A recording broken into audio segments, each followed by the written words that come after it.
और अब खबरों की तरफ बढ़ रहा हूं और बहुत इंटरेस्टिंग, बहुत सारी खबरें जो ग्राउंड कवर करना है हमको मुनाफे की तैयारी में। सुमित नजर आएंगे, सबसे इंपॉर्टेंट आईटीसी के नंबर्स और ढेरों इंपॉर्टेंट स्टॉक्स की न्यूज। यतिन स्टूडियो में रेडी नजर आएंगे। आज इंटर ग्लोब एविएशन में एक बड़ा सौदा होने की तैयारी हो रही है, उसकी डिटेलिंग के साथ दिल्ली से लक्ष्मण जुड़ेंगे जो बताएंगे आपको वो फोर्टनाइटली रिव्यू जो हुआ है कच्चे तेल रिलेटेड, उसके अपडेट्स, दिक्कत भरे अपडेट्स हैं वहां से।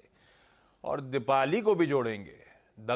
ये महेंद्र महेंद्र ऐसा क्यों कर रहा है? पहले लंदन में जाके करा, फिर दक्षिण अफ्रीका में करा, साउथ अफ्रीका में किया इस बार। बहुत इंटरेस्टिंग है मतलब। और वो भी वहाँ पे उन्होंने वो ट्रैक्टर्स लॉन्च किए और सब के सब देख रहे थे। मैं दीपाली को भी देख रहा था, वो टेस्ट राइड, वो ट्रैक्टर का क्यूट सा ट्रैक्टर है, काफी मतलब काफी इंटरेस्टिंग है। ओजस प्लेटफॉर्म, तो सब चीजें कवर करनी। मतलब वो ट्रैक्टर देख के ना फार्मर बनने का मन कर रहा है। वो ट्रैक्टर इतना क्यूट है। ऐसी वो अपनी वो जो उसकी थी ना, वो कौन सी बेंगलोर की कंपनी है ट्रैक्टर वाली, छोटे ट्रैक्टर, वीएसटी टेलर। उसके छोटे वाले क्यूट से ट्रैक्टर लगता है, कभी खेती करने चले उसमें। वो पोरिंजो के फार्म में थे, मैं गया था जब, तो मैंने देखा था वो पोरिंजो के फार्म में वो टेलर था। हाँ चलिए इन सब चीजें पे बातचीत, लेकिन सबसे पहले सुमित के पास जा रहा हूं। आईटीसी खुश करा कि नहीं करा? आईटीसी में कुछ अच्छा है, कुछ बुरा है, कुछ चीज़ें अच्छी आपको दिखाई पड़ेंगी। पहले नंबर से अनुमान से बेटर साइड पर आता हुआ दिखाई पड़ा है, तो सबसे ज़्यादा नंबर से ही शुरुआत करूंगा। जो इनके नंबर्स है उसमें सबसे क्रूशियल पार्ट है ये हेडलाइन नंबर है। मुनाफा 4,903 करोड़ रुपए और रेवेन्यूज़ करीब 15,828 करोड़ रुपए इस तिमाही के अंदर कंपनी ने पोस्ट किया है। ऑपरेटिंग परफॉर्मेंस भी अनुमान से बेटर साइड पर और मार्जिन भी अनुमान से बेटर साइड पर आपको दिखाई पड़ेगा। अगर अदरवाइज आप नज़र डालेंगे ऑपरेटिंग प्रॉफिट 6,250 करोड़ रुपए और मार्जिन करीब 38 का अनुमान था, 39.5% के आसपास आते हुए दिखाई पड़े हैं। सबसे क्रूशियल पार्ट इनका सिगरेट का रेवेन्यू करीब 13% की बढ़त वहां देखने को मिली और सिगरेट की वॉल्यूम ग्रोथ करीब 9 से लेकर 10% इस तिमाही में आते हुए दिखाई पड़ी। बाजार अपर एंड पर भी 7 से लेकर 8% का एक अनुमान लगाकर चल रहा था, तो उससे भी एक्सीड करता हुआ दिखाई पड़ा है। एफएमसीजी कारोबार में पहली बारी 5,000 करोड़ के जो सेल्स का नंबर है वो पार होता हुआ दिखाई पड़ा है, तो ये एक और अच्छी चीज है। मार्जिन करीब 39.5%, अनुमान था 36-37, अपर एंड पर 38, उसको भी एक्सीड करते हुए दिखाई पड़ा है। ये भी एक बेहतर साइड है। लेकिन अब दूसरा पार्ट आता है, ये आईटीसी के 10 शेयरों पर आईटीसी होटल का 1 शेयर मिलेगा। ये डीमर्जर की बातचीत थी ही 20 साल बाद, 2000 में, सन 2004 में कंपनी का मर्जर हुआ था होटल कारोबार को लेकर। अब दोबारा डीमर्जर हो रहा है और ये जो स्वैप रेशियो है ये उसके बाद आया है। 15 महीने में आईटीसी होटल की लिस्टिंग होगी और जो स्वैप रेशियो है वो, अगर आपके पास 10 आईटीसी के शेयर हैं तो उसके बदले में आपको 1 आईटीसी होटल का शेयर मिलेगा। रिकॉर्ड डेटा भी दी नहीं है, लेकिन ये बाकी डिटेल्स आपके सामने। प्लस एक आईटीसी ने एक होटल कारोबार में एक कंपनी में 25% स्टेक और लिया है, तो वो एक और अपडेट इसके साथ आते हुए दिखाई पड़ रहा है। ठीक है, नंबर्स अच्छे तो सब चंगा है और स्वैप रेशियो भी ठीक है। ये सुमित कई बार मेंशन करते हैं कितना तगड़ा आउटस्टैंडिंग इक्विटी है आईटीसी की। उतना ही होटल को रेप्लिकेट कर देते तो सोचिए कितना बड़ा फ्लोट हो जाता। तो ठीक है, 10 पे 1 का रेशियो भी बुरा नहीं है, सोचा समझा रेशियो लग रहा है। आईटीसी रखिए रडार पे भाई। ये है ब्रोकरेजेस की रिपोर्ट्स आईटीसी के रिजल्ट आने के बाद। नंबर्स में कोई कंप्लेंट नहीं। मयूरेश खरीदोगे क्या? ये अटक गया मामला, 9-10% करेक्ट हो गया है 500 छूते छूते। ये stock Ashish ji I think जेस्टेट करेगा और होटल्स का आई थिंक जो एक वैल्यू ढूंढने की कोशिश करेगा। मुझे लगता है आई थिंक एक सिग्निफिकेंट कंसोलिडेशन फेज में आईटीसी निकल जाएगा। तिमाही के नतीजों के हिसाब से I think stock should react positively, क्योंकि वॉल्यूम ग्रोथ सिगरेट के नतीजों के अनुमान लग रहा है कि 9 से 10% थी। होटल कारोबार जो ऑब्वियसली ये डीमर्ज कर रहे हैं, वहां पे I think business dynamics have shown significant improvement, margin 30% के ऊपर। The best part is other FMCG business जो सिग्निफिकेंट ट्रैक्शन दिखा रहा है एवरी पासिंग क्वार्टर, और इसके वजह से आई थिंक कंसोल नंबर्स ठीक ठाक लग रहे हैं। I think paper board business में थोड़ी डाउन ट्रेडिंग जरूर हुई थी, बट ओवरऑल मुझे लगता है आई थिंक एक बड़े कंसोलिडेशन फेज से अभी आईटीसी निकल जाएगी। आईटीसी क्विकली इसका चार्ट चेक अनबायस्ड व्यू के साथ, आप जानते ही हैं। गाबा सर, यार खरीदना है नहीं खरीदना? अब ये 450 पे जब आ गया, कूल ऑफ हो गया थोड़ा सा ऊपर से, तो स्टॉक तो लॉन्ग टर्म के लिए बहुत ही बढ़िया है। मैं कहूंगा आईटीसी यस खरीद सकते हैं, खरीदने में क्या है। मेरे ख्याल से अब जो डाउन मिला है मूव 500 से 450 के आसपास, ये भी थोड़ा स्ट्रेच हो गया अंदर down side short term time पे, तो खरीद सकते हैं। स्टॉप लगाना चाहिए 445 का trading point of view, target 460-65 बन सकते हैं trading point of view, yes. लेकिन लॉन्ग टर्म के लिए चार्ट तो बढ़िया है आईटीसी। तो आप फिर से री एंटर कब करोगे? I'm sorry? आप फिर से री एंटर कब करोगे? सर क्लियर नहीं आ रहा है। ठीक है, छोड़िए, आईटीसी हो गया। अब दूसरा इंपॉर्टेंट स्टॉक वो है इंटरग्लोब एविएशन आज लार्ज ट्रेड, क्या डिटेल्स हैं? लार्ज ट्रेड है और तगड़ा लार्ज ट्रेड है। बढ़िया लार्ज ट्रेड है। यहाँ जैसे कि आशीष एक्सपेक्टेड था, जो गंगवाल फैमिली है, राकेश गंगवाल और शोभा गंगवाल, ये दोनों प्रमोटर्स जो है अपनी हिस्सेदारी बेचने वाले हैं। लगभग 4% इक्विटी का सौदा होता हुआ आपको इंडिगो में दिख सकता है। ऑब्वियसली अगर हम ब्रोकरेजेस की बात करें तो जेपी मॉर्गन, मॉर्गन स्टैनली और गोल्डमैन सैक्स जैसे दिग्गज से दिग्गज ब्रोकरेज इस पर्टिकुलर ट्रांजैक्शन को मैनेज कर रहे हैं। जैसे कि मैंने पहले कहा कि 4% इक्विटी का ये सौदा है। 2400 रुपये प्रति शेयर का यहाँ फ्लोर प्राइस रखा गया है, यानी करंट मार्केट प्राइस से लगभग 100-150 रुपये डिस्काउंट पे आपको ये सौदा लोअर एंड पे होता हुआ दिखाई दे सकता है, लेकिन obviously dependent on demand price discovery होगी। दूसरा जो ये ब्लॉक डील का वैल्यू है वो लगभग 3700 करोड़ रुपए, और अगर आप ब्रोकरेज नोट्स की माने तो क्योंकि प्रमोटर्स अपना शेयर बेच रहे हैं, फ्री फ्लोट बढ़ रहा है, तो FTSE और MSCI में भी इंडिगो का वेट आने वाले कुछ दिनों में बढ़ता हुआ दिखाई पड़ेगा। तो ऑल राउंड डिमांड जो मेरे को फीडबैक है वो काफ़ी अच्छी है। सूत्र ये भी ऐड कर रहे हैं कि GQG और GIC सिंगापुर जो वहाँ का सॉवरेन वेल्थ फंड है, यहाँ आपको दिखाई पड़ेगा कि ये डील में पार्टिसिपेट कर सकते हैं, और क्योंकि दोनों ही दिग्गज फंड हैं तो कहीं ना कहीं ओवरऑल डिमांड जो है, जो सूत्र हैं हमारे, उनके हिसाब से काफ़ी ठीक ठाक लग रही है। काफ़ी इंटरेस्टिंग होना चाहिए ट्रांजैक्शन। और पिछली जो 2-3 ब्लॉक डील हुई हैं वो 1800 रुपये के आसपास हुई हैं, और अब 2500 रुपये का फ्लोर प्राइस, 2400 रुपये का फ्लोर प्राइस ही दिखाई दे रहा है। तो प्रमोटर्स का भी रियलाइजेशन बेहतर हो रहा है, और जो पूरा सेक्टर है एविएशन, खास करके इंडिगो का शेयर, आपको पिछले 3-4 महीनों में ही काफ़ी अच्छी तरीके से अप्रिशिएट होता हुआ भी दिखाई पड़ा है। इंटरग्लोब एविएशन लार्ज चंक का ट्रांजैक्ट होता हुआ नजर आएगा। डिमांड बढ़िया रह सकती है, ऐसा यतिन पिकअप कर रहे हैं। कमजोरी आएगी तो चतुर्मोता साहब फिर एंटर करोगे स्टॉक में, या एंट्री करने का मन बनाओगे? एविएशन से आप लोग दूरी रहते हो।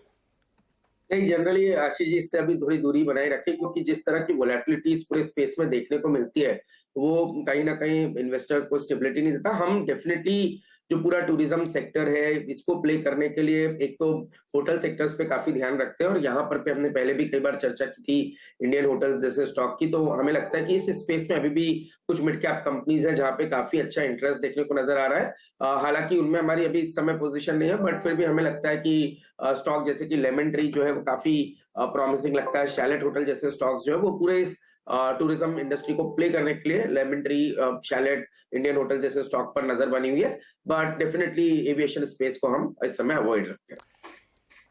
भाई aviation as a space avoid, लेकिन अगर इस सेक्टर, इस थीम को प्ले करना है तो ये प्रेफर्ड होटल स्टॉक्स जो चतुर्मोता साहब ने आपको मेंशन कर दिए। मैं टेक्निकली इसलिए नहीं जा रहा हूं क्योंकि इंटरग्लोब का सौदा होने देते हैं, कहां पे भाव आता है उसके बाद एक्सपर्ट से व्यू ले लेंगे। इंटरग्लोब में एक चीज बस नोटिस करेंगे, नाम क्या आएंगे खरीदने वालों के, और कहाँ होगी ये ट्रांजैक्शन। अगर ब्लॉक विंडो में होगी ये ट्रांजैक्शन तो ये स्टॉक मेरे ख्याल से फट जाएगा। फिर ये स्टॉक जो है ना आशीष, एक फंडामेंटली इतने स्ट्रॉन्ग टेक्सचर पर है। मैंने पिछले क्वार्टर के नंबर्स देखे थे, उसके बाद मैंने एक रील भी बनाई थी। ऑब्वियसली उसके बाद ब्रेंट क्रूड प्राइसेस थोड़े फर्म अप हुए तो उसका एक इम्पैक्ट आया, लेकिन मेरे ख्याल से ये एक इकलौता एविएशन स्टॉक है वर्ल्ड वाइड जो आपकी कोर पोर्टफोलियो होल्डिंग भी हो सकता है। इसने इस तरीके के मूव्स दिखाए हैं, और अब एक बार ये वाला ब्लॉक डील हो जाएगा, उसके बाद फिर से एक लॉक इन आ जाएगा अगले ब्लॉक के लिए, तो एक आपको एक रिलीफ की विंडो मिल जाएगी मेरे ख्याल से। तो मुझे लग रहा है कि यहाँ पर अगर आपको आज मौका मिले तो इसमें ट्राई करिएगा इसको लेने का। यतिन पिकअप ऐसे कर रहे हैं, GQG पार्टनर्स, GIC, इस तरह के मार्की नेम शायद तैयार है गंगवाल साहब का वो चंक एक्वायर करने के लिए। खैर देखते हैं कहां सेटल होता है, कहां ट्रेड होना शुरू होता है, उस पे बाद इस पे बातचीत फिर से लौटेंगे। इंटरग्लोब एविएशन पे अब लक्ष्मण के पास चला जाए, और ऑयल एंड गैस स्पेस, वो फोर्टनाइटली रिव्यू, उसका डिटेल सामने आएगा, और इस बार काफी कुछ बदलाव आ गए। लक्ष्मण जी गुड मॉर्निंग, क्या किया सरकार ने? जी गुड मॉर्निंग। दरअसल मुझे लगता है कि विंडफॉल टैक्स को सरकार ने बिल्कुल उस पर काफी मुस्तैदी से ध्यान देना शुरू किया है। जिस तरीके से कच्चे तेल की कीमतें बढ़ी हैं उसके हिसाब से सरकार ने इस बार अच्छा खासा बदलाव किया है। सबसे पहले जो सबसे ज्यादा नजर रहती है कच्चे तेल पर, तो कच्चे तेल पर विंडफॉल टैक्स में करीब 65% से भी ज्यादा की बढ़ोतरी की है। अब तक जो था 4,250 रुपए प्रति टन के हिसाब से विंडफॉल टैक्स लगता था घरेलू उत्पादन पर कच्चे तेल पर, अब उसे सीधा बढ़ा करके सरकार ने 100 रुपए प्रति टन कर दिया है। तो कच्चे तेल पर तो बढ़ोतरी की है, साथ ही साथ डीजल पर अच्छी खासी बढ़ोतरी की गई है। डीजल पर जो एक्सपोर्ट ड्यूटी थी वो सिर्फ 1 रुपये प्रति लीटर होती थी, वो अब बढ़कर के 5.5 रुपये प्रति लीटर हो गई है। हाँ, एक राहत की बात यह है कि पेट्रोल पर कोई छेड़छाड़ नहीं की है। पेट्रोल पर पहले कोई एक्सपोर्ट ड्यूटी नहीं होती थी, अभी भी कोई एक्सपोर्ट ड्यूटी नहीं है, या फिर कहें जीरो है। एटीएफ को इस बार शामिल कर लिया है। एटीएफ पर पहले कोई एक्सपोर्ट ड्यूटी नहीं थी, उसको बढ़ा करके 2 रुपये प्रति लीटर कर दिया है। तो एटीएफ भी इस बार शामिल हो गया विंडफॉल टैक्स के दायरे में। और जो एक्सपोर्ट ड्यूटी की बात करते हैं, विंडफॉल टैक्स की बात करते हैं, तो दरअसल वो एक तकनीकी भाषा में स्पेशल एडिशनल एक्साइज ड्यूटी कहा जाता है, उसको सरकार ने बढ़ाया है। और इसके पीछे एक ठोस वजह यह थी कि कच्चे तेल की कीमतें लगातार बढ़ रही थी। मैंने पिछले 15 दिन का चार्ट देखा तो करीब $81 से ऊपर ही रहा। सिर्फ एक दिन ऐसा मौका आया जब वो 80 से नीचे गया था, लेकिन 81, 82, कई बार तो 84 को पार करता दिखा। ये वजह कि सरकार ने विंडफॉल टैक्स में इतनी अच्छी खासी बढ़ोतरी करने का फैसला लिया है, और ये 15 तारीख से लागू भी हो गया है। कच्चे तेल का चार्ट देख रहे हो आजकल आप? स्टॉक का चार्ट भी देखा किसी का? मैं स्टॉक का चार्ट में बहुत समझ में आता नहीं, इसलिए मैं देखता नहीं हूँ, आपके हिस्से में छोड़ देता हूँ। अच्छा, एक बात बताओ, 10:30 बजे आज कैबिनेट और सीसीईए लॉटरी, ये पार्लियामेंट खत्म हुआ, सीसीए की बैठक कुछ होने वाला है? कुछ पता चला कि अभी तक नहीं पता चला? नहीं, अभी तक पता नहीं चला, क्योंकि आमतौर पर अब थोड़े से एजेंडा जो है वो काफी लेट से आता है। लेकिन पिछले 2-3 कैबिनेट से लगातार जो हम लोग देख रहे थे कि अलग अलग बिल जो है सरकार पेश करती थी, कैबिनेट से मंजूरी लेती थी, चूंकि पार्लियामेंट सेशन चल रहा होता था। तो अब मुझे लगता है कि बिल तो नहीं आएगा, कुछ ठोस प्रस्ताव आ सकते हैं। और इसमें खास बात है, कैबिनेट के साथ साथ cabinet committee on economic affairs यानी सीसीए की भी बैठक होने जा रही है। हो सकता है कि हमारे आपके से काम की कुछ चीजें यहाँ पर निकल कर आ जाए, तो कुछ ही देर में मैं आपको इसका अपडेट दूंगा, और हमेशा की तरह सबसे पहले अपने दर्शकों तक पहुंचेगी जानकारी। ये तो गिवन है, हम मान के चलते हैं कि सबसे पहले लक्ष्मण जी के पास खबर आएगी और सबसे पहले इसी चैनल, इसी प्लेटफॉर्म पे वो खबर आप तक पहुंच जाएगी। तो जैसे ही पता चलेगा एजेंडा क्या है आज की कैबिनेट सीसीए का, लक्ष्मण जी फिर आपको नजर आएंगे। अच्छा, बाकी सब स्टॉक्स अपनी जगह, मेरे लिए रिलायंस इंपॉर्टेंट। सचिन, चार्ट्स पे रिलायंस कैसा प्लेस नजर आता है? खबर दिक्कत भरी है, स्टॉक ने अच्छे मूव्स मंडे को डिलीवर करे हैं। आशीष जी, मुझे लग रहा है यहाँ पर स्ट्रक्चर अभी भी काफी स्ट्रांग ही है। इनफैक्ट सोमवार के सत्र में जिस तरीके से इसने 2500 के लेवल के आसपास का एक स्विंग बना के जो रिकवरी दिखाई थी वो काफी कमेंडेबल है। एंड जिस तरीके से अभी भी डेटा प्लेस्ड है, मुझे लग रहा है अगर डिक्लाइंस मिलते हैं तो ये स्टॉक के लिए काफी अच्छा मौका होगा अक्यूमुलेट करने के लिए। ओवरऑल ट्रेजेक्टरी 2600-2630 तक की ओपन ही नजर आ रही है। तो यहाँ पर मुझे लग रहा है गिरावट आती भी है तो एक अच्छा मौका होगा। आप स्टॉप लॉसेस लगभग अराउंड 2530 के आसपास प्लेस करें, एंड 2560 के आसपास अगर मौका मिल जाता है तो एक अच्छा विकल्प होगा ड्यूरिंग द डे इटसेल्फ। तो आई थिंक यहाँ पर डिक्लाइंस होते हैं तो खरीदारी करने की सलाह होगी। गिरावट आई तो दरअसल खरीदारी करने के मौके। रिलायंस की चर्चा हुई है, स्टैंडर्ड डिस्क्लेमर आपकी स्क्रीन पर आ जाएगा। इस चैनल का स्वामित्व और प्रबंधन रिलायंस इंडस्ट्रीज के पास है, किसी और इंडिपेंडेंट कंसल्टेंट से जरूर बातचीत कर लीजिएगा। सावंत साहब, आप इन्फोसिस का चार्ट रेडी रखिएगा। सुमित, बढ़िया डील बैक कर लिए। डील तो अच्छी है, लेकिन वो मार्जिन एक्रेटिव नहीं रहेगी शायद, ऐसा कुछ डाइल्यूटिव है यहाँ पर। तो लेकिन फिर भी ये कंपनी के लिए अच्छी खबर के तौर पे आप देखे चलिए, जहां पर लिबर्टी ग्लोबल से करीब $1.6 बिलियन का कंपनी को ऑर्डर मिला है। ये वैसे 5 साल का है, लेकिन ये फर्दर अगर एक्सटेंड होता है 8 साल के लिए तो इसकी वैल्यू बढ़ जाएगी और करीब $2.5 बिलियन के आसपास उस सूरत में ये पहुंचता हुआ दिखाई पड़ेगा। तो ये कंपनी के लिए अच्छा ट्रिगर है, जो कि एक डील है, और डील के लिए अच्छी टीसीवी पे कंपनी को ऑर्डर मिलते हुए दिखाई पड़ रहे हैं। लेकिन ये बात जो हाउसेज मान रहे हैं कि डील थोड़ा सा मार्जिन एक्रेटिव नहीं रहेगी, मार्जिन डाइल्यूटिव रहेगी।